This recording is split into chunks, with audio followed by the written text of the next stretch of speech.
When the trucks reach the warehouse, they will come into the inbound area. The truck will be parked at the docking area, and the transporter will unload the goods from the trucks to the staging area. Once the quality check is done, the warehouse will send the documents to the data entry operator to update the GRN into the system.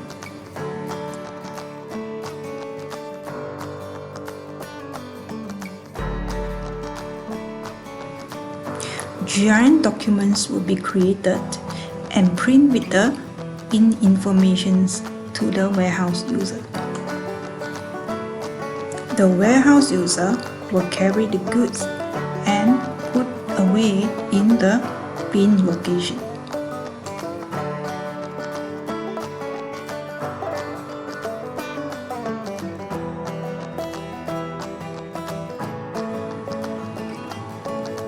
If there are any sales order, the warehouse will inform the operator, and the data operator will generate a picking list accordingly and give it to the picker to pick the products from the bin location.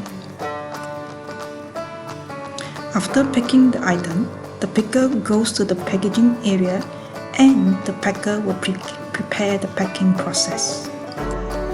Goods according to the sales order. After packed, the goods will give it to the loader. The loader will load the goods to the outbound staging area and prepare for the shipping to the customer. That's all for my sharing today. Tag and share to any warehouse user or any company who need to know about this process. Thank you. Bye.